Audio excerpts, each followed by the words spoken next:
Advocate ജയപത്മകുമാർ, ഇവിടെ B J പിയുടെ vote share വർദ്ധിച്ചതും CPM-ഉം അതുപോലെ ഇടതുമുന്നണിയിലെ മറ്റ് ഘടകകക്ഷികളും അവർ വളരെ ഗൗരവത്തോടെ കാണുന്നുണ്ട്. പക്ഷേ പുറത്ത് പറയുന്നില്ല. ചില ലൊടുക്ക് ന്യായങ്ങളൊക്കെ ഉന്നയിച്ച് പിടിച്ചു നിൽക്കുകയാണ് ചെയ്യുന്നത്. ഇവിടെ പാർട്ടി കോട്ടകളിൽ പോലും ചലനമുണ്ടാക്കാൻ BJPക്ക് സാധിച്ചു. BJPയുടെ അഭൂതപൂർവമായിട്ടുള്ള വളർച്ച അത് ഭാവിയിൽ ആർക്കായിരിക്കും ദോഷം ചെയ്യുക, കൂടുതൽ ദോഷം ചെയ്യുക? വളർച്ച നേടിയിട്ടുണ്ട് എന്നുള്ളതിൽ യാതൊരു സംശയവുമില്ല. അതാണല്ലോ ഇപ്പോൾ റജി ലൂക്കോസിനെ പോലുള്ള ആളുകൾ ഈ ചർച്ചയുടെ തുടക്കം തന്നെ നമ്മുടെ ഇന്ന വിഷയം ചർച്ച ചെയ്യാത്തത് BJPയിലെ പ്രശ്നങ്ങളിലേക്ക് ആ പ്രശ്നങ്ങളുണ്ട് എന്ന് പറഞ്ഞ് അതിലേക്ക് വിരൽ ചൂണ്ടാനുള്ള ശ്രമം നടത്തുന്നത്. എനിക്കിപ്പോൾ നമ്മളിപ്പോൾ BJPയോ അല്ലെങ്കിൽ സംഘപരിവാർ പ്രസ്ഥാനങ്ങളോ എന്നും വിമർശനത്തിന് അതീതമല്ല എന്നുള്ള അഭിപ്രായമൊന്നുമില്ല. എല്ലാ ചാനലുകളെടുത്ത് നോക്കിയാലും നമ്മൾ ഓരോ ദിവസവും ചർച്ച ചെയ്യപ്പെടുന്നത് BJPയുടെ പിന്തുണ കുറഞ്ഞോ, ഒറ്റയ്ക്ക് ഭൂരിപക്ഷം കിട്ടാത്തത് എന്ത്, അങ്ങനെ എല്ലാ പ്രശ്നങ്ങൾ തന്നെയാണ്. അതിൽ BJP പ്രതികൾ പോവുകയും നമ്മുടെ സ്റ്റാൻഡിനായിരിക്കാൻ ശ്രമിക്കുകയും ചെയ്യാറുണ്ട്. നമ്മുടെ ജനം ചാനൽ ഇന്ന് എടുത്ത വിഷയം പിണറായിയെ പിടിച്ചു കെട്ടാൻ ആരുണ്ട്, ആർക്കെങ്കിലും കഴിയുമോ എന്നുള്ളൊരു വിഷയമായതുകൊണ്ട് ആ വിഷയത്തെ ചർച്ച ചെയ്തായിരിക്കണം നമുക്ക് ചർച്ച മുന്നോട്ട് കൊണ്ടുപോകേണ്ടത്. അല്ലാതെ ഇവിടെ വന്നിരുന്നിട്ട് പാനലിസ്റ്റുകൾ ഇന്ന വിഷയം ചർച്ച ചെയ്യേണ്ട അല്ലേ എന്ന് ചോദിക്കുക അല്ല വേണ്ടത് എന്നാണ് റജിയോട് എനിക്ക് പറയാനുള്ളത്. പിന്നെ നമ്മൾ ഈ എടുത്ത വിഷയത്തെ സംബന്ധിച്ച് തന്നെ ഒരു പരിഹാരവും ഉണ്ടാകാൻ പോകുന്നില്ല, ഒരു തിരുത്തലും ഉണ്ടാകാൻ പോകുന്നില്ല. ഇപ്പോൾ ഇന്നോ നാളെയോ മറ്റന്നാളോ 5 ദിവസമൊക്കെ തുടർച്ചയായിട്ട് കമ്മിറ്റി കൂടാൻ പോകുന്നു എന്നാണ് നമുക്കറിയാമല്ലോ. CPM-നെ സംബന്ധിച്ച് രാവിലെ കൂടുമ്പോൾ അതിന് സ്റ്റേറ്റ് കമ്മിറ്റി എന്ന് പറയും, ഉച്ചയ്ക്ക് അവർ മാറിയിരിക്കുമ്പോഴത്തേക്ക് സെക്രട്ടേറിയറ്റ് ആവും, വൈകിട്ടിരിക്കുമ്പോൾ അത് പോളിറ്റ് ബ്യൂറോ ആവും. ഇത്രയേ ഉള്ളൂ. അല്ലാതെ അതിനകത്ത് ഒരു മാറ്റവുമില്ല. നേരത്തെ നമ്മുടെ ഷാജിസ് അദ്ദേഹം പറഞ്ഞതുപോലെ ഇതൊരു യെസ് മാൻമാരുടെ ഒരു കമ്മിറ്റിയാണ്. അവർ നേരത്തെ തീരുമാനം എടുത്തു വെച്ചിട്ടുണ്ട്. ആ തീരുമാനം പിണറായിയെ ചോദ്യം ചെയ്യാൻ പോകുന്നില്ല എന്നുള്ളത് തന്നെയാണ് നമുക്ക് മനസ്സിലാക്കുക. പക്ഷേ ഒരു നിർഭാഗ്യകരമായ ഒരു കാര്യം ഇപ്പോൾ നിങ്ങൾ ചോദിച്ചു, BJP വോട്ട് കൂടി എന്താ സംഭവിച്ചത്? അടിസ്ഥാനപരമായി കമ്മ്യൂണിസ്റ്റ് പ്രസ്ഥാനത്തിൽ ഒരു കാലത്ത് വിശ്വസിച്ചിരുന്ന ആളുകൾ ധാരാളമായിട്ട് BJPയിലേക്ക് അനുകൂലമായി ചിന്തിക്കുന്ന കാര്യം ഇവരെടുക്കുന്ന ഇരട്ടത്താപ്പ് ഓരോ വിഷയത്തെ സംബന്ധിച്ചിടത്തോളം കമ്മ്യൂണിസ്റ്റ് പ്രസ്ഥാനം എടുക്കുന്ന, അതുപോലെ UDF-ഉം എടുക്കുന്ന ഇരട്ടത്താപ്പ് ഓരോ വിഷയത്തെ തന്നെ നമ്മൾ പരിശോധിച്ച് നോക്കിയാൽ നമുക്ക് വളരെ വ്യക്തമായിട്ടുണ്ടോ അറിയാം. അടിസ്ഥാനപരമായിട്ട് വിശ്വാസമുള്ള കമ്മ്യൂണിസ്റ്റുകാർ പോലും അത് അവരുടെ മനസ്സിൽ ഈ ചെയ്യുന്നത് തെറ്റാണ് എന്നുള്ള രീതിയിലൊരു രീതിയുണ്ട്. അതുകൊണ്ട് തന്നെയാണ് BJPയിലേക്ക് ധാരാളം ആളുകൾ വരുന്നത്. ഇപ്പോൾ ആലപ്പുഴ ജില്ലയിൽ പുന്നപ്ര വടക്ക് ആ പഞ്ചായത്തിലൊക്കെ BJPക്ക് ഉണ്ടായിട്ടുള്ളൊരു അത്ഭുതപൂർവമായിട്ടുള്ളൊരു ജനപിന്തുണ അത് ആ രീതിയിലേക്കാണ് പോകുന്നത്. ഇപ്പോൾ ഈ ഇടതുപക്ഷം ഒരു കാലഘട്ടം നമുക്കറിയാം, ഇടതുപക്ഷം സ്വന്തം ജീവൻ നൽകി ഈ ഇടതുപക്ഷ പ്രസ്ഥാനത്തെ അല്ലെങ്കിൽ പ്രത്യേകിച്ച് കമ്മ്യൂണിസ്റ്റ് പ്രസ്ഥാനങ്ങളെ വളർത്തിയെടുക്കാൻ മുന്നോട്ട് വന്നിട്ടുള്ളൊരു ജനസമൂഹം കേരളത്തിലുണ്ട്, ഒരു അടിസ്ഥാന വർഗം കേരളത്തിലുണ്ട്. ആ വർഗത്തെ, ആ സമൂഹത്തെയൊക്കെ ഇന്ന് പാടെ മറന്നുപോയിരിക്കില്ലേ? ഇന്ന് അവർ ജീവത്യാഗം ചെയ്ത് ഈ പ്രസ്ഥാനത്തെ വളർത്തി ഒരു വലിയ ശക്തിയാക്കി ഒരു വലിയ സ്വപ്നം കണ്ടുകൊണ്ട് മുന്നോട്ട് വന്ന ആ സാഹചര്യമൊക്കെ മാറി ഇന്ന് അതിൻ്റെ ഗുണഭോക്താക്കളായി മാറുന്നത് എന്ത് എന്നുള്ള കാര്യം അവരുടെ പിൻതലമുറക്കാർ ഇന്ന് കണ്ടുകൊണ്ടിരിക്കുകയല്ലേ? കമ്മ്യൂണിസ്റ്റ് പാർട്ടിയെ ഇസ്ലാമിക ഭീകരവാദം ഹൈജാക്ക് ചെയ്തിരിക്കുന്നു കേരളത്തിൽ എന്നുള്ളതിൽ എന്തെങ്കിലും സംശയമുണ്ടോ? ഒരു സംശയം ആർക്കും പറയാൻ കഴിയില്ല. നമുക്കറിയാം അവർ ഈ മോഡി വിരോധത്തിന് അല്ലെങ്കിൽ ഫാസിസ്റ്റ് വിരുദ്ധ പോരാട്ടം ഇതൊക്കെ പറഞ്ഞുകൊണ്ട് അവർ ചെന്നെത്തിയിരിക്കുന്നത് എവിടെ? അത് കേരളത്തിലെ പൊതുസമൂഹം കാണുന്നില്ലേ? നമുക്കിപ്പോൾ ഒരു ഉദാഹരണം പറയാം. മറ്റ് ഇതര മതവിഭാഗങ്ങളോടുള്ള ഇവരുടെ സമീപനവും ചില പ്രത്യേക വിഭാഗങ്ങളോടുള്ള ഇവരുടെ സമീപനവും ഇപ്പോൾ മാർക്സിസ്റ്റ് പാർട്ടിയുടെ അല്ലെങ്കിൽ കമ്മ്യൂണിസ്റ്റ് പ്രസ്ഥാനത്തിൻ്റെ ഒരു വേദിയിൽ ഒരു മതവിശ്വാസി, ഇസ്ലാം മതവിശ്വാസി എന്തെങ്കിലും ആചാരമനുസരിച്ച് നിസ്കാരം നടത്തിയാൽ അവർ തന്നെ ഫേസ്ബുക്കിൽ എടുത്തിട്ട് അത് വലിയ പുരോഗമനം അവർ വളരെ സപ്പോർട്ട് ചെയ്യുന്നു, തെറ്റില്ല. പക്ഷേ ഇതേ കാര്യം മറ്റൊരു ഭൂരിപക്ഷ സമുദായത്തിലുള്ള ആൾ പാർട്ടി വേദിയിൽ വേണ്ട വേറെ എവിടെയെങ്കിലും പൊതുവേദിയിൽ ചെന്ന് ചെയ്തു നോക്കട്ടെ, എന്തായിരിക്കും അതിൻ്റെ വിലയിരുത്തൽ? ഇത് രണ്ടും കാണുന്നത് ഒരു പൊതുസമൂഹം, ഇവിടെ ഈ കമ്മ്യൂണിസ്റ്റ് വിശ്വാസികൾ തന്നെയല്ലേ ഇത് രണ്ടും കാണുന്നത്. ഇത് രണ്ടിനോടുള്ള ഇവരുടെ സമീപനം എന്താണെന്നുള്ള കാര്യം ജനങ്ങൾ വിലയിരുത്തില്ലേ? അപ്പോൾ അങ്ങനെ വരുത്തി നോക്കുമ്പോൾ ഇവരുടെ ഇരട്ടത്താപ്പാണ്. പിന്നെ ഇപ്പോൾ ഈ ആധുനിക കാലഘട്ടത്തിൽ നിയോ ലിബറൽ ഒരു എക്കോണമിയിലേക്ക് മുന്നോട്ട് പോകുന്ന ഒരു സാഹചര്യത്തിൽ കമ്മ്യൂണിസ്റ്റുകാരെടുക്കുന്ന നിലപാടെന്താ, പ്രായോഗികമായി എന്ത് നിലപാടാണ് എടുക്കുന്നതെന്ന് ജനങ്ങൾ നോക്കിക്കാണുന്നില്ലേ? ഏതെങ്കിലും ഒരു കമ്മ്യൂണിസ്റ്റ് നേതാവിൻ്റെ മക്കളെ അല്ലെങ്കിൽ ഒരു കുടുംബക്കാരെ ഈ കമ്മ്യൂണിസ്റ്റ് ആശയത്തിൽ നീ ഉറച്ചിരിക്കണം, അതനുസരിച്ച് നിൻ്റെ രീതികളും പ്രവർത്തന രീതികളും നിൻ്റെ തൊഴിലും അങ്ങനെ പോകണം എന്ന് നിർക്കർഷിക്കുന്നുണ്ടോ? ഇല്ലല്ലോ. നിങ്ങൾ ഓരോ കമ്മ്യൂണിസ്റ്റ് നേതാക്കന്മാരുടെ മക്കളും മരുമക്കളും ബന്ധുക്കളും നമ്മളെടുത്ത് പരിശോധിച്ച് നോക്കിയാൽ അവരെല്ലാം ക്യാപിറ്റലിസ്റ്റ് ആദർശം ഉയർത്തിപ്പിടിച്ചുകൊണ്ട് അതിൻ്റെ മൂലധന സമ്പാദനത്തിന് വേണ്ടിയിട്ടുള്ള ശ്രമം നടത്തുകയും പാവപ്പെട്ട അടിസ്ഥാന വർഗ്ഗക്കാരെ നിങ്ങൾ ഈ കമ്മ്യൂണിസം മുറുകെ പിടിച്ചുകൊണ്ട് പട്ടിണി നിത്യദാരിദ്ര്യത്തിലേക്ക് പോകണം എന്നുള്ളൊരു നിലപാട് സ്വീകരിക്കുകയും ചെയ്യുമ്പോൾ ഈ ഇരട്ടത്താപ്പ് പൊതുസമൂഹം കാണുകയല്ലേ. ഒരു സമൂഹത്തിൽ ഈ നിയോ ലിബറൽ എക്കോണമിയുമായി അതിന് ഒത്തുചേർന്ന് മക്കളെയും മരുമക്കളെയും ഒക്കെ പരിപോഷിപ്പിച്ച് അതിന് ഒത്തുനിൽക്കുന്നതിന് വേണ്ടിയിട്ടുള്ള സാഹചര്യം, ഭൗതിക സാഹചര്യവും സാമ്പത്തിക സാഹചര്യവും ഉണ്ടാക്കി കൊടുക്കുകയും മറു സൈഡിൽ പാവപ്പെട്ട ആളുകളെ നിങ്ങൾ കമ്മ്യൂണിസം മുറുകെ പിടിക്കണം, വലിയൊരു സ്വപ്നം സാക്ഷാത്കരിക്കാനുണ്ട്, അത് നാളെ വരും, അതിൻ്റെ വലിയ നേതാവാണ്, അതിൻ്റെ പടനായകനാണ് ഇന്ന ആളെന്നൊക്കെ പറഞ്ഞുകൊണ്ട് മുന്നോട്ട് പോയാൽ ഇത് ജനങ്ങൾക്ക് മനസ്സിലാവില്ലേ? മുമ്പാണെങ്കിൽ പാർട്ടി പത്രവും മാത്രം വായിച്ച് അവരുടെ ക്ലാസ്സുകളിൽ മാത്രം പറയുന്ന കാര്യങ്ങൾ മാത്രം വിലയിരുത്തി ശരിയും തെറ്റും നോക്കാതെ പാർട്ടി പറയുന്നത് മാത്രം വിശ്വസിച്ച ഒരു സമൂഹം ഉണ്ടായിരുന്നു. ഇന്ന് അതല്ല. വിരൽ തുമ്പിലാണ് ലോകം.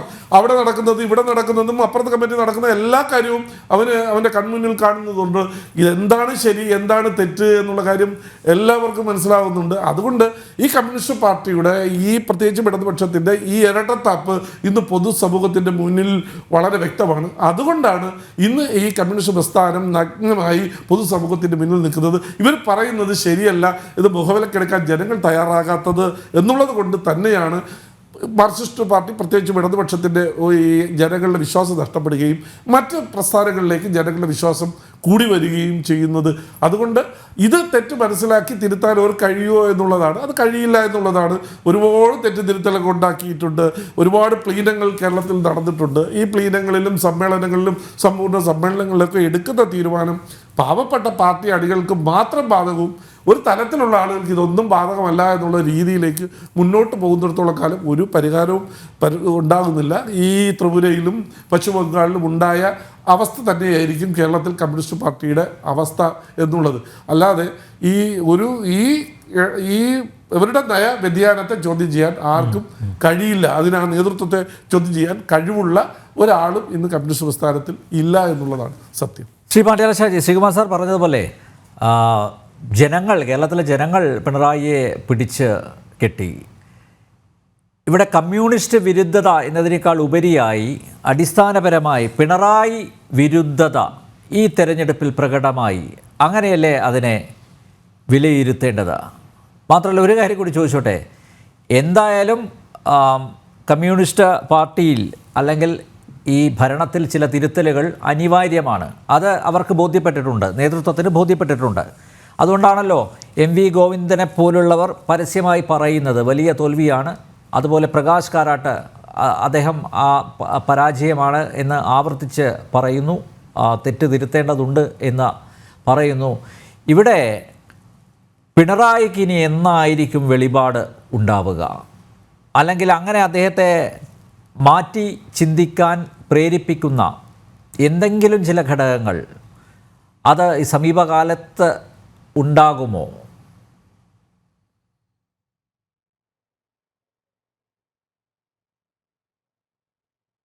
അത് ഒരു കാരണവശാലും ഇല്ല മിസ്റ്റർ നമ്പ്യാർ. രണ്ട് കാരണങ്ങളാലാണ്. അടിസ്ഥാനപരമായി അയാൾ ഒരു ഇടതുപക്ഷക്കാരനല്ല. ഇടതുപക്ഷക്കാരനല്ല, അത് കൺഫേംഡാണ്. ഇടതുപക്ഷക്കാരനല്ല അയാൾ. ഈ ഇടതുപക്ഷക്കാരനല്ലാത്ത ഒരാൾ ഈ പാർട്ടിയിൽ വന്നത് തന്നെ എന്തിനാന്ന് പറഞ്ഞാൽ പിന്നെ അതായത് ഇതിൻ്റെ സംഘടനാപരമായ ഒരു രൂപത്തെ ഉപയോഗിച്ച് അങ്ങേയറ്റം ജനാധിപത്യ വിരുദ്ധമായി ആളുകളെ മർദ്ദിക്കാനുള്ള ഒരു ഉപകരണമായി മാറ്റിത്തീർക്കുകയെന്ന വളരെ ബോധപൂർവമായ തീരുമാനത്തിൻ്റെ ഭാഗമായി മാത്രമാണ് അയാൾ ഈ പാർട്ടിക്കകത്ത് നിലനിൽക്കുന്നത്. ഇവരൊന്നുമല്ല. മറ്റൊരു പാർട്ടിയിലാണെങ്കിലും ഇയാൾക്ക് ആ പാർട്ടിക്ക് നിലനിൽക്കുന്ന സാധ്യത ചാവിട്ടി പുറത്താക്കിയിട്ട അപ്പോൾ ജാമ്പാൻ കാഴ്ചയായിട്ട് പുറത്താക്കിയിട്ട വേണം. കാരണം ഇത്രയേറെ നോൺ ഡെമോക്രാറ്റിക് അല്ല, എത്രയേറെ ആൻറ്റി ഡെമോക്രാറ്റിക് ആയിരിക്കുന്ന ഒരാൾ. പിന്നെ ശ്രീകുമാർ സാർ പറഞ്ഞിരിക്കുന്ന സംഭവം ഉണ്ടല്ലോ, പിന്നെ ജനം അയാളെ പിടിച്ചു കെട്ടി എന്ന് പറഞ്ഞാൽ പോലും ഇത് എവിടെയാണ് വരുന്നതെന്നറിയോ? പാർട്ടിക്ക് ഇയാളെ ഒന്നും ചെയ്യാൻ കഴിയില്ല എന്നുള്ളതാണ്. പാർട്ടിക്ക് ഇയാളെ ഒന്നും ചെയ്യാൻ കഴിയില്ല. അതിൽ ഏറ്റവും പ്രധാനപ്പെട്ടിരിക്കുന്ന വിഷയം നമ്മൾ ചർച്ച ചെയ്യുന്നത് തെരഞ്ഞെടുപ്പ് പരാജയത്തിൻ്റെ വിഷയം മാത്രമാണ് ഈ പാർട്ടി സംസ്ഥാന കമ്മിറ്റി സെക്രട്ടേറിയറ്റ് ചർച്ച ചെയ്യുന്നത്. യഥാർത്ഥത്തിൽ ഇവിടെ ഏറ്റവും ഗൗരവപരമായി ചർച്ച ചെയ്യേണ്ടിയിരിക്കുന്ന ഒരു വിഷയം കേരളത്തിനകത്ത് അനിയന്ത്രിതമായി പണം ചിലവഴിക്കാനുള്ള അവകാശം ഇയാൾ എങ്ങനെ വാങ്ങിയെന്നും അതിൽ എന്തായിരുന്നു വാസ്തവത്തിൽ ബെനിഫിറ്റ് എന്ന വിഷയമാണ് ചർച്ച ചെയ്യേണ്ടത്. അതിലെന്തായിരുന്നു material benefit? Communist Party of India മാർക്സിസ്റ്റിന്റെ ഫണ്ടിലേക്ക് ₹1 പോയിട്ടുണ്ടോ? ഉണ്ടോ? പരിശോധിക്കേണ്ടതാണ്. അതല്ലെങ്കിൽ AKG സെന്ററിലേക്ക് പോയിട്ടുണ്ടോ? അതും പരിശോധിക്കേണ്ടതാണ്. സ്വാഭാവികമായി നമുക്ക് എത്തിച്ചേരാവുന്ന ഒരു നിഗമനം, ഇത് രണ്ടും സംഭവിച്ചിട്ടില്ല. സംഭവിച്ചത് വളരെ കൃത്യമായി ഇയാളുടെയും ഇയാളുടെ മകളുടെയും ഇയാളുടെ ഭാര്യയുടെയും ഇയാളുടെ കുടുംബത്തിലേക്കാണ് ഇപ്പോൾ തുക മുഴുവൻ തന്നെ പോയത്. അതുകൊണ്ട് തന്നെ ഞാൻ നേരത്തെ സൂചിപ്പിക്കുമ്പോൾ പറഞ്ഞിരിക്കുന്ന പോലെ CH മേനോൻ പറഞ്ഞിരിക്കുന്ന ഒരു പ്രത്യുൽപാദനപരമല്ലാത്ത മേഖലയിൽ ₹1 പോലും ഉപയോഗിക്കുന്നതിന് ഞാൻ അനുമതി നൽകില്ല എന്ന് പറയുന്ന വളരെ കർക്കശമായ ഒരു നിലപാടുണ്ട്. ഈ നിലപാട് അയാൾ പൊതുജനങ്ങളിൽ നിന്ന് പാർട്ടിയിൽ നിന്നും അദ്ദേഹം ആർജിച്ചെടുത്തതാണ്. ഇതാണ് ഇവിടെ വയലേറ്റ് ചെയ്യപ്പെട്ടത്. ഇത് വയലേറ്റ് ചെയ്യപ്പെട്ടതോടെ സംഭവം എന്തായി തീർന്നു? പാർട്ടി എന്ന് പറയുന്ന ഒരു സംഭവത്തെ ഹൈജാക്ക് ചെയ്യാൻ ഇയാൾ ഉണ്ടാക്കിയിരിക്കുന്ന കമ്മീഷൻ തുകകൾ നിർബാധമെന്നോണം ഉപയോഗിക്കുകയും പ്രയോഗിക്കുകയും ചെയ്തു. ഇതിനകത്ത് കമ്മിറ്റിയിൽ പ്രവർത്തിക്കുന്ന ഉത്തരവാദപ്പെട്ട കമ്മിറ്റികൾ എന്ന പേരിൽ ഉണ്ടായിരിക്കുന്ന കമ്മിറ്റികൾക്കകത്ത് ഓരോ ആളെയും ഇയാൾ ഹൈജാക്ക് ചെയ്തിരിക്കുന്നു. ആരും ഒരാൾ പോലും utter a single word against him. അയാൾക്കെതിരായിട്ടൊരു സാധനം പോലും അവർ പറയില്ല. ഇത് പറയാത്തൊരവസ്ഥയിലേക്ക് സംഭവത്തെ മാറ്റി നിർത്തുന്നതിനാൽ ജനം അപ്പോഴും പുറത്താണ്. അവിടെ ശരിക്കെന്താണെന്ന് പറഞ്ഞാൽ BJP ജയിച്ചു എന്ന് പറയുന്നതല്ല വിഷയം. അല്ല, ഈ BJPയെ വിജയിപ്പിച്ചു എന്നതിന്റെ ഉത്തരവാദി ആര് എന്നുള്ളതാണ് ചോദ്യം. ആ ചോദ്യത്തിനാണ് മിസ്റ്റർ പത്മകുമാർ മറുപടി പറഞ്ഞത്. ആ ഉത്തരം എന്താണ്? ആ വിജയിപ്പിച്ചത് ആരാണ്? ശരിക്ക് പാർട്ടിയാണ്, CPM ആണ് അത് വിജയിപ്പിച്ചതെന്നുള്ളതാണ്. അതിലാര് പങ്കാളികളാവുന്നു? അത് ജനമല്ല ഇതിനകത്ത് കുറ്റവാളികൾ. ജനം ഒരിക്കലും കുറ്റവാളികളില്ല. കാരണം ഈ ഒരു മാരകമായ പീഡനത്തിൽ നിന്ന് ജനങ്ങൾക്ക് പുറത്തു കടന്നേ മതിയാവും. അത് പുറത്തു കടക്കാനുള്ള സ്പേസ് ആര് നിർമ്മിക്കില്ല, ഇയാൾ അനുവദിക്കില്ല. നിങ്ങളിപ്പോൾ രാവിലെ തൊട്ട് വൈകുന്നേരം വരെ 5 ദിവസം തുടർച്ചയായി ചർച്ച ചെയ്ത് കഴിഞ്ഞാൽ നിങ്ങളുടെ ഫൈൻഡിങ്സ് എന്തായിരിക്കും? ഒരു ഫൈൻഡിങ്സ് സംഭവിക്കാൻ പോകുന്നില്ല. ഇതിനെ മൈനസ് ചെയ്യാനാണ് MP ഗോവിന്ദനെ പോലുള്ള ആളുകൾ എന്ത് പറയുന്നതെന്ന് പറഞ്ഞാൽ പാർട്ടിക്ക് തെറ്റുപറ്റിയിരിക്കുന്നു. ശരി, സംഭവം പുറത്തു പറഞ്ഞു, ഇയാൾ ഇത് കമ്മിറ്റി പറയുമോ? ഇത് കമ്മിറ്റിയിൽ പറയുമോ ഇയാൾ? ഇത് കമ്മിറ്റിയിൽ പറഞ്ഞിട്ട് എന്ത് വേണം എന്ന് പറയാൻ കമ്മിറ്റിക്കകത്ത് കലാപം ഉണ്ടാവണം. എത്ര ആളുകൾ നിൽക്കും? ആര് നിൽക്കും? ഈ പറഞ്ഞ MP ഗോവിന്ദൻ തയ്യാറാവുമോ? തയ്യാറാവില്ല. ഇത് ഇവിടുന്ന് പറഞ്ഞിരിക്കുന്ന കാര്യം എടുത്തിട്ട് മേളിലോട്ട് നിങ്ങൾക്ക് ഏത് കമ്മിറ്റി? സെൻട്രൽ കമ്മിറ്റിയിൽ പോകുമോ? സെൻട്രൽ കമ്മിറ്റിയിൽ പോയാലും പോകേണ്ടത് ആരാ? EP ജയരാജനാണ്. ഏറ്റവും മുതിർന്ന ഒരാളെന്ന നിലയിൽ അയാൾ പറ്റാറുണ്ട് വർത്താൻ പറയുമോ? ശ്രീമതി അടുത്ത് വർത്താൻ പറയുമോ? ശൈല ടീച്ചർ വർത്താൻ പറയുമോ? ശൈല ടീച്ചർ വർത്താൻ പറയുന്ന ഒരാളാണെങ്കിൽ ഞാൻ ഇതിനകത്ത് ഇടയിൽ ഒരു വിഷയം മാറിപ്പോകില്ല. പക്ഷേ ഒരു വിഷയത്തിനകത്ത് പറയുകയാണ്, ശൈല ടീച്ചറെ 60,000 വോട്ടിന് വിജയിച്ചിരിക്കുന്ന ശൈല ടീച്ചറെ മന്ത്രിസ്ഥാനത്ത് നിന്ന് സാക്ക് ചെയ്തിട്ട് മന്ത്രിയാക്കി ഇരുത്തിയത് ആരെയാ? ഇയാളുടെ മകളുടെ ഭർത്താവിനെയല്ലേ ഇരുത്തിയത്? അല്ലേ? ഇയാളുടെ മകളുടെ ഭർത്താവിനെ ഇരുത്തിയപ്പോൾ എന്തായി? ആ മകളുടെ ഭർത്താവായി പിന്നീട് മന്ത്രിസഭയെ മുഴുവൻ തന്നെ കൺട്രോൾ ചെയ്യുന്ന രണ്ടാമത്തെ ആളായി മാറുകയാണ് ചെയ്യുന്നത്.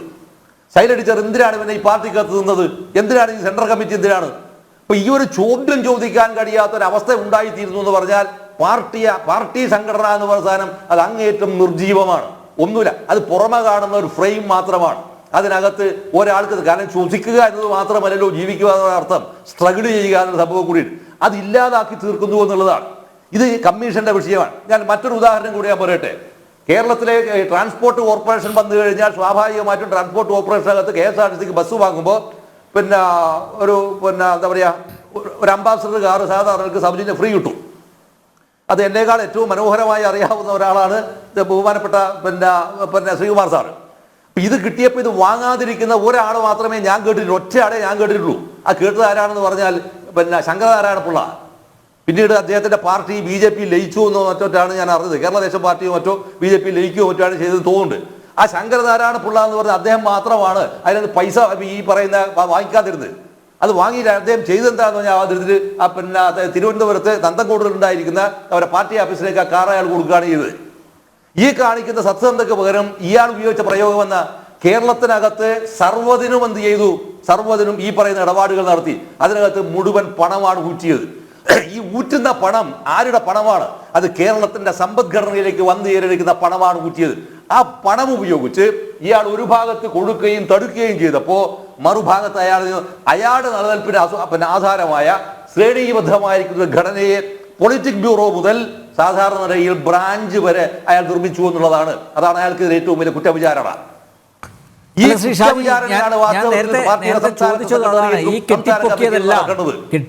നടക്കുന്നതിന് പകരം മറ്റു കാര്യങ്ങൾ ചർച്ച ചെയ്യുന്നു. പൊളിഞ്ഞ് തുടങ്ങുന്നത് എവിടെ നിന്ന് നമുക്ക് കാണാൻ പറ്റും? കെട്ടിപ്പൊക്കിയതെല്ലാം എല്ലാ കാലത്തും ഇങ്ങനെ അദ്ദേഹത്തിന് പാർട്ടിയെയും അതുപോലെ ഭരണത്തെയും ഒക്കെ കൈയടക്കിക്കൊണ്ട് മുന്നോട്ട് പോകാൻ പറ്റില്ലല്ലോ. ഈ കെട്ടിപ്പൊക്കിയതെല്ലാം എവിടെ പൊളിഞ്ഞു തുടങ്ങും? ഇപ്പോൾ ഓരോ തെരഞ്ഞെടുപ്പ് കഴിയുമ്പോഴും ആ തിരിച്ചടി ഉണ്ടാകുമ്പോഴും ഈ പിണറായിയുടെ അധപ്പതനത്തിൻ്റെ അല്ലെങ്കിൽ പരാജയത്തിൻ്റെ തുടക്കം ഇതാണ് എന്ന് ഞങ്ങളെപ്പോലുള്ളവർ കരുതും. പക്ഷേ വീണ്ടും പിണറായിയുടെ അപ്രമാദിത്വം അതാണ് നമുക്ക് കാണാൻ സാധിക്കുന്നത്. അതുകൊണ്ടാണ് എടുത്തെടുത്ത് ചോദിക്കുന്നത്, അദ്ദേഹം ഉണ്ടാക്കിയതെല്ലാം അത് എല്ലാം പൊളിഞ്ഞു തുടങ്ങുന്ന ഒരു കാലം അത് സമീപത്ത് ഉണ്ടാകുമോ എന്നുള്ളതാണ് എൻ്റെ ചോദ്യം.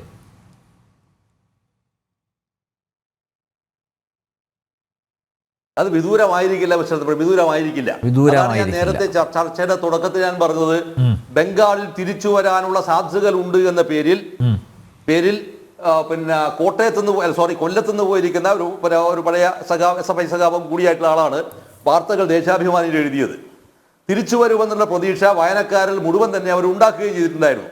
പക്ഷേ 23 സീറ്റിൽ മത്സരിച്ചിട്ട് 20 സ്ഥലത്തും കെട്ടിവെച്ച പൈസയാണ് പോയത്. ത്രിപുരയിൽ ഇതാണ് സംഭവിച്ചത്. അപ്പൊ സെക്കൻഡ് ഫേസിലും പരാജയപ്പെട്ടിരുന്ന ഒരു സ്ഥലത്ത് തിരിച്ചു വരിക അസാധ്യമാണ്. സെക്കൻഡ് ഫേസിൽ പരാജയപ്പെട്ടിരിക്കുന്ന ചിത്രമാണ് ഇവിടെ വന്നത്. ഇവിടെയും വന്നിരിക്കുന്ന ഒരു വലിയ സമാനത എന്താണെന്ന് പറഞ്ഞാൽ, ബംഗാളിൽ തകർന്നപ്പോൾ എന്ന് പറഞ്ഞാൽ പാർട്ടി കേഡേഴ്സ് സമ്പൂർണ്ണമായി എന്ത് ചെയ്യുക എന്ന് പറഞ്ഞാൽ ഒരു പരിധിവരെ BJPയിലേക്കും ഒരു പരിധിവരെ തൃണമൂൽ കോൺഗ്രസിലേക്കുമാണ് പോയത്. ത്രിപുരയിലാകുമ്പോൾ എന്ന് പറഞ്ഞാൽ മൊത്തം കുത്തിയൊലിച്ച് BJPയിലേക്ക് പോവുകയാണ് ചെയ്തത്. ഈ ഒരു അവസ്ഥയുടെ ഒരു നിർമ്മാണ പ്രക്രിയയാണ് വാസ്തവത്തിൽ ഈ കേരളത്തിൽ സംഭവിക്കുന്നത് എന്നുള്ളതാണ് അത് ഏറ്റവും വിചിത്രമായ ഒരു കാര്യം. അവിടെ BJPക്ക് എത്രയേറെ വോട്ട് വർദ്ധിച്ചു. ഇപ്പം നേരത്തെ എഴുന്നേറ്റ് പോയിട്ടുള്ള മറ്റേ മിസ്റ്റർ റജി ലൂക്കോസ് അദ്ദേഹം പറയുമ്പോഴത്തേക്കും ഇരിങ്ങാലക്കുടയിൽ R ബിന്ദു വിജയിച്ചിരിക്കുന്ന മണ്ഡലത്തിനകത്ത് 40,000 എനിക്ക് ഓർമ്മയില്ല, ആ വോട്ടിന്റെ ലീഡാണ് അവിടെ BJPക്ക് ഈ സുരേഷ് ഗോപി അവിടെ നേടുന്നത്. സുരേഷ് ഗോപി നേടുന്നു എന്ന് പറഞ്ഞ വോട്ടിനൊപ്പം തന്നെ അതിനകത്ത് കാണുന്നത് പാർട്ടി വോട്ടിനേക്കാൾ ഉപരിയായി പുതുതലമുറയിൽപ്പെട്ട വോട്ടുകളടക്കം അദ്ദേഹം അബ്സോർബ് ചെയ്യുകയാണ്. ചെറുതല്ല വിഷയം, അതിനെ അബ്സോർബ് ചെയ്യുകയാണ്. ഈ അബ്സോർബ് ചെയ്തിരിക്കുന്ന സ്പേസിനെ ഇനി ആരാണ് അതിനെ തിരുത്താൻ പോകുന്നത്? അത് തിരിച്ചു പിടിക്കുക വലിയ ബുദ്ധിമുട്ടാണത്. വസ്തുത അതാണ്. ഈ വസ്തുതയെ യാഥാർത്ഥ്യത്തോടെ നോക്കിക്കാണുന്നതിന് പകരം അതിനെ മറ്റു രീതിയിൽ തെറി വിളിക്കുകയോ അല്ലെങ്കിൽ അദ്ദേഹം ആരെയോ മറ്റെന്തോ വിളിച്ചു എന്ന് പറഞ്ഞ ഇതല്ല ചർച്ച. ആ ചർച്ചയിലേക്ക് കൊണ്ടുപോകാന്ന് പറഞ്ഞ അർത്ഥം ബേസിക്കായ വിഷയത്തിൽ നിന്ന് മാറ്റുകയാണ് ചെയ്തത്. ഈ അടിസ്ഥാനപരമായ വിഷയത്തെ അഡ്രസ്സ് ചെയ്യാൻ കഴിയാത്തത് കൊണ്ടാണ് അങ്ങനെയല്ലല്ലോ വിളിക്കാറുണ്ടായിരുന്നു, ഇങ്ങനെയല്ലേ വിളിക്കുന്നത്, ഇതല്ലല്ലോ ചോദ്യം. ഈ ഒരു തെരഞ്ഞെടുപ്പ് അജണ്ടയിൽ പോലും ചർച്ച ചെയ്യാൻ കഴിയാതിരിക്കുന്ന ഈ ഒരു വിഷയത്തിനകത്ത് ചർച്ച ചെയ്യാൻ കഴിയാത്തവർ എങ്ങനെയാണ് ഈ പറയുന്ന മിസ്റ്റർ വിജയനെതിരായി ഒരു പരാമർശം ഈ പറയുന്ന സീറ്റ് കമ്മിറ്റിക്കകത്ത് നടത്തുക? ഇദ്ദേഹത്തിന് ബ്രാഞ്ചിൽ നടത്താൻ കഴിയുമോ? നടത്തില്ല. ചോദിച്ചേ ഓർമ്മയുണ്ടാവും. അപ്പൊ ഇങ്ങനെ വരുന്ന ഒരു ചിത്രത്തിലേക്ക് പോകുമ്പോൾ ഒരു കാര്യം വളരെ ക്ലിയർ കട്ടാണ്.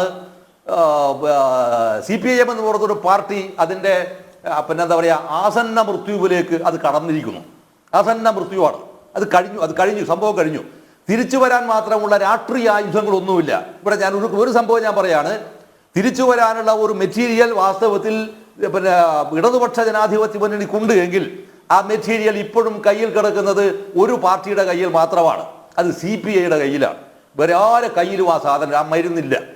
CPIയുടെ കയ്യിലാണ്. പക്ഷെ നിർഭാഗ്യവശാൽ ഈ ബിനോയ് വിശ്വം പോലും അതിനകത്ത് എടുത്തിട്ടുള്ള ഒരു സ്റ്റാൻഡ് എന്താണെന്ന് പറഞ്ഞാൽ നേരിട്ട് പറയുന്നില്ല.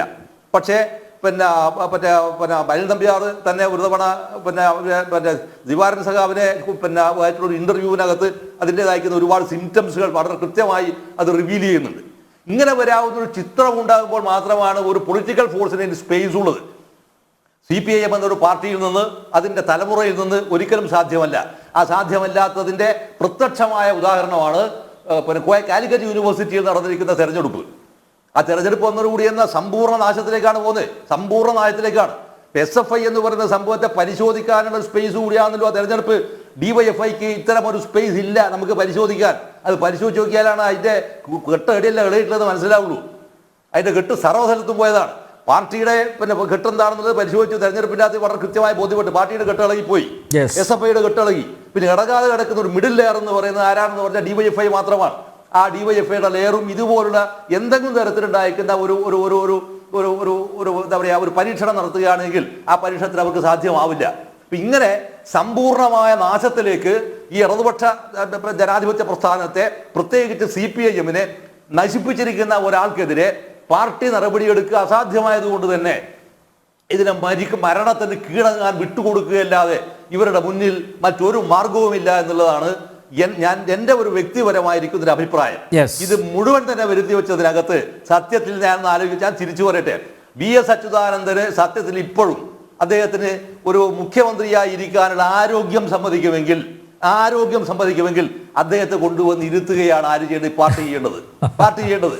അതാണ് ഓപ്ഷൻ. ഞാൻ ബഹുമാനപ്പെട്ട ശ്രീകുമാർ സാറും കൂടി ഉള്ളത് കൊണ്ട് ഞാൻ പറയാണ്, കേട്ടില്ല, അതെന്തായാലും നടക്കില്ല. അദ്ദേഹത്തിന് അതിനുള്ള ആരോഗ്യമില്ല. ചുറ്റിലും എന്താ നടക്കുന്നത് പോലും അദ്ദേഹം അറിയുന്നില്ല. അതില്ല, അത് പോട്ട്. ഇല്ലെങ്കിൽ അറിയില്ല. ഇല്ലെങ്കിൽ ചെയ്യേണ്ടത് സംഭവം എന്താ പറഞ്ഞാൽ, നേരത്തെ കോൺഗ്രസ് പാർട്ടി മുന്നണിക്കകത്ത് മൈനോറിറ്റി ആയിരുന്ന പാർട്ടിയായിരുന്നല്ലോ CPI. ആ CPIയുടെ മന്ത്രിസഭയിലേക്ക് മുഖ്യമന്ത്രിയാക്കി ഇരുത്തിക്കൊണ്ടാണ് അച്യുതമേനോൻ കേരളത്തിന്റെ മുഖ്യമന്ത്രിയായത്. അച്യുതമേനോൻ കേരളത്തിന്റെ മുഖ്യമന്ത്രിയാകുമ്പോൾ അങ്ങനെ ഒരു പ്രപ്പോസൽ വെച്ചത് ആരാണ്? എനിക്ക് ഇവിടെ വായിച്ചു നോക്കിയിട്ടും കിട്ടിയില്ല, അതിനൊരു ആൻസർ കിട്ടിയിട്ടില്ല. ആരാണ് ഇത്രയും സൂക്ഷ്മമായ ഒരു ബുദ്ധി പ്രയോഗിച്ചത് എന്നുള്ളത്? ആ ബുദ്ധി പ്രയോഗിച്ചത് ആരായാലും അത് നമിക്കേണ്ട ബുദ്ധിയാണ്. അത് ഒരുപക്ഷെ എന്നേക്കാൾ നന്നായി മനോഹരമായി പറയാൻ അറിയുന്ന ഒരാളായിരിക്കും ബഹുമാനപ്പെട്ട ശ്രീകുമാർ സാർ. അദ്ദേഹത്തിന്റെ അനുഭവ പാഠത്തിന്റെ അടിസ്ഥാനത്തിൽ ഇത്തരത്തിലുണ്ടായിരിക്കുന്ന വളരെ തീക്ഷ്ണമായ പരീക്ഷണങ്ങൾ നടത്തി നോക്കുകയാണ് വാസ്തവത്തിൽ ചെയ്യേണ്ടത്. അല്ലാത്ത പക്ഷം ഞാൻ ദീർഘിപ്പിച്ചു, അല്ലാത്ത പക്ഷം ഈ സംഭവത്തെക്കുറിച്ച് ഞാൻ ചർച്ച ചെയ്യുന്നതിൽ വലിയ അർത്ഥങ്ങൾ ഉണ്ടാവില്ല. കാരണം ഇത് ഏതാണ്ട് അതിൻ്റെ ഓൾമോസ്റ്റ് അവസ്ഥയിലേക്ക് സംഗതി വെന്റിലേഷനിൽ കയറ്റിയത് കൊണ്ടും കാര്യമില്ലാത്തൊരു അവസ്ഥയിലേക്ക് സംഗതികൾ മാറിയിരിക്കുന്നു എന്നാണ് എൻ്റെ വ്യക്തിപരമായ ഒരു അഭിപ്രായം. മിസ്റ്റർ നമ്പ്യാർ. ശ്രീകുമാർ സാർ, സമയം വളരെ പരിമിതമാണ്. ഇവിടെ വിമർശിക്കുന്നവരെ വിവരദോഷികളാക്കുന്നു. പിണറായി അനിഷേധ്യനായിട്ടുള്ള നേതാവാണ് എന്ന ഒരു പ്രഖ്യാപനമായിരിക്കുമോ ഈ 5 ദിവസത്തെ മാരത്തോൺ ചർച്ചയ്ക്ക് ശേഷം CPM സംസ്ഥാന സെക്രട്ടറി MV ഗോവിന്ദൻ്റെ ഭാഗത്തു നിന്നുണ്ടാവുക? അങ്ങനെയല്ലേ സാധാരണ സംഭവിക്കാറുള്ളത്? അതിലൊരു മാറ്റം പ്രതീക്ഷിക്കാമോ? എന്തെങ്കിലും പ്രതീക്ഷയ്ക്ക് വകയുണ്ടോ?